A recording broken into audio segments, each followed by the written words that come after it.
ಸ್ನೇಹಿತರ welcome back to Mahi updates YouTube channel. Gruhalakshmi ಯೋಜನೆಯ ಫಲಾನುಭವಿಗಳು 27ನೇ ಕಂತಿನ ಹಣ ನಮಗೆ ಬಂದಿಲ್ಲ ಅಂತ ಹೇಳ್ಬಿಟ್ಟು ನಿನ್ನೆ ಮಾಡಿರುವಂತಹ ವಿಡಿಯೋಗೆ ಸಾಕಷ್ಟು ಜನ ಕಮೆಂಟ್ಸ್ ಅನ್ನ ಮಾಡಿರುವಂತದ್ದು.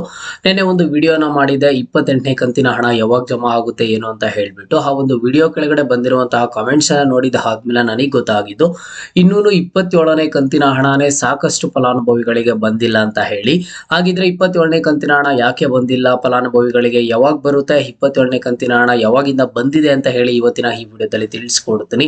ವಿಡಿಯೋ ಖಂಡಿತವಾಗ್ಲೂ ಹೆಲ್ಪ್ ಆಗುತ್ತೆ. ವಿಡಿಯೋನ ಕೊನೆಯವರೆಗೂ ನೋಡಿ ಅಂಡ್ ಹಾಗೇನು ಚಾನಲ್ಗೆ ಲೈಕ್ ಸಬ್ಸ್ಕ್ರೈಬ್ ಅನ್ನ ಮಾಡ್ಕೊಳ್ಳಿ. ಕೆಳಗಡೆ ಲೈಕ್ ಬಟನ್ ಅಂಡ್ ಹಾಗೇನು ಸಬ್ಸ್ಕ್ರೈಬ್ ಬಟನ್ ಕಾಣಿಸಿರುತ್ತೆ ನೋಡಿ. ಗೃಹಲಕ್ಷ್ಮಿ ಯೋಜನೆಯ ಫಲಾನುಭವಿಗಳಿಗೆ ಗೃಹಲಕ್ಷ್ಮಿ ಯೋಜನೆಯ 27ನೇ ಕಂತಿನ ಹಣ ಸಾಕಷ್ಟು ಫಲಾನುಭವಿಗಳಿಗೆ ಇದುವರೆಗೂ ಬಂದಿಲ್ಲ ನೋಡಿ. ಮೊದಲಿಗೆ 27ನೇ ಕಂತಿನ ಹಣ ಬಂದ್ಬಿಟ್ಟು ಇದೇ ಒಂದು ಮಾರ್ಚ್ ತಿಂಗಳಲ್ಲಿ ಹಣ ಬಿಡುಗಡೆ ಮಾಡ್ತಾರೆ. ಯುಗಾದಿ ಹಬ್ಬಕ್ಕೂ ಒಂದು 5 ರಿಂದ 10 ದಿನಗಳ ಮುಂಚೆ 27ನೇ ಕಂತಿನ ಹಣ ಸರ್ಕಾರದ ಕಡೆಯಿಂದ ಬಿಡುಗಡೆ ಮಾಡ್ತಾರೆ. ಅದಾದ್ಮೇಲೆ ಡಿಬಿಟಿ ಮುಖಾಂತರ ಫಲಾನುಭವಿಗಳ ಬ್ಯಾಂಕ್ ಖಾತೆಗೆ ಹಂತವಾಗಿ ಪ್ರತಿನಿತ್ಯನೂ ಫಲಾನುಭವಿಗಳ ಬ್ಯಾಂಕ್ ಖಾತೆಗೆ ಹಣ ಕ್ರೆಡಿಟ್ ಆಗ್ತಾನೆ ಬಂತು.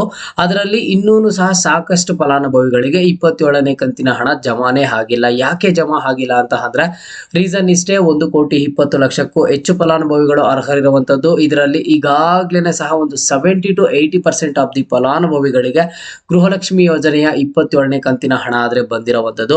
ಈಗ ಬಾಕಿ ಇರುವಂತಹ ಫಲಾನುಭವಿಗಳಿಗೆ ಹಣ ಯಾವಾಗ ಬರುತ್ತೆ ಅಂತ ಅಂದ್ರೆ 27ನೇ ಕಂತಿನ ಹಣ ಯಾರಿಗೆಲ್ಲ ಬಾಕಿ ಇದೆಯೋ ಬಾಕಿ ಇರುವಂತಹ ಫಲಾನುಭವಿಗಳಿಗೆ 27ನೇ ಕಂತಿನ ಹಣ ಈಗಾಗ್ಲೇನೆ ಪೆಂಡಿಂಗ್ ಹಣ ಬಿಡುಗಡೆ ಮಾಡಿರುವಂತದ್ದು. ಈ ತಿಂಗಳು ಕಂಪ್ಲೀಟ್ ಆಗುವಷ್ಟು ಒಳಗಡೆ ಇನ್ನು ಮಾರ್ಚ್ ತಿಂಗಳಲ್ಲಿ ಕೇವಲ 5 ದಿನ ಇರುವಂತದ್ದು. ಈ 5 ದಿನದಲ್ಲಿ ಎಲ್ಲರ ಒಂದು ಬ್ಯಾಂಕ್ ಖಾತೆಗೆ ಗೃಹಲಕ್ಷ್ಮಿ ಯೋಜನೆಯ ಹಣ ಆದ್ರೆ ಕ್ರೆಡಿಟ್ ಆಗುತ್ತೆ.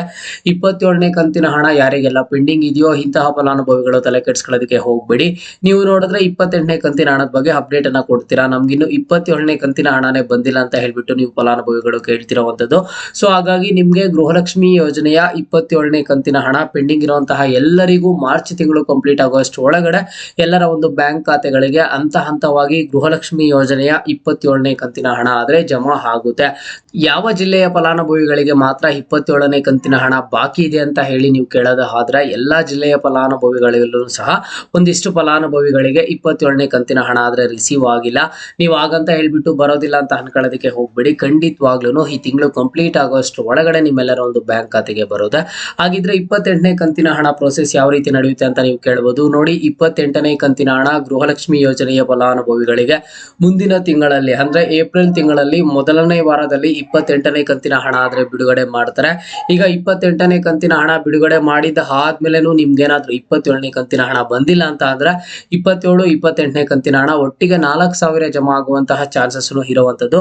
ಹಾಗಾಗಿ ನೀವು ಯಾರು ತುಂಬಾ ತಲೆ ಕೆಡಿಸ್ಕೊಳ್ಳೋದಕ್ಕೆ ಹೋಗ್ಬೇಡಿ. ಮಾರ್ಚ್ ತಿಂಗಳೆಲ್ಲ ವೇಟ್ ಮಾಡಿದ್ವಿ ನಮಗೆ ಬಂದೇ ಇಲ್ಲ ಅಂತ ಅಂದ್ರೆ ಹೌದು, ಕೆಲವೊಂದ್ಸಲಿ ಪ್ರತಿ ತಿಂಗಳ ಹಣ ಜಮಾ ಮಾಡುವಾಗ ಕೆಲವೊಂದಿಷ್ಟು ಫಲಾನುಭವಿಗಳಿಗೆ ಪೆಂಡಿಂಗ್ ಆದ್ರೆ ಇದ್ದೋಗುತ್ತೆ. ಅದ್ ಪೆಂಡಿಂಗ್ ಇದ್ದಿದ್ದಾದ್ಮೇಲೆ ಸರ್ಕಾರ ಅದನ್ನ ನೋಡಿ ಪೆಂಡಿಂಗ್ ಇರುವಂತಹ ಫಲಾನುಭವಿಗಳಿಗೆ ಮತ್ತೆ ಹಣ ಬಿಡುಗಡೆ ಮಾಡುವಂತದ್ದು. ಹಾಗಾಗಿ ನಿಮ್ಗೆ ಯಾರಿಗೆಲ್ಲ ಪೆಂಡಿಂಗ್ ಇದೆಯೋ ಗೃಹಲಕ್ಷ್ಮಿ ಯೋಜನೆಯ 27ನೇ ಕಂತಿನ ಹಣ ಮಾರ್ಚ್ ತಿಂಗಳು ಕಂಪ್ಲೀಟ್ ಆಗುವಷ್ಟು ಒಳಗಡೆ ಬರುತ್ತೆ. ಅಂಡ್ ನೆಕ್ಸ್ಟ್ 28ನೇ ಕಂತಿನ ಹಣ ಬಂದ್ಬಿಟ್ಟು ನಿಮ್ಗೆ ಏಪ್ರಿಲ್ ತಿಂಗಳ ಮೊದಲ ವಾರದಲ್ಲಿ ಆದ್ರೆ ಜಮಾ ಆಗುತ್ತೆ. ಓಕೆನಾ?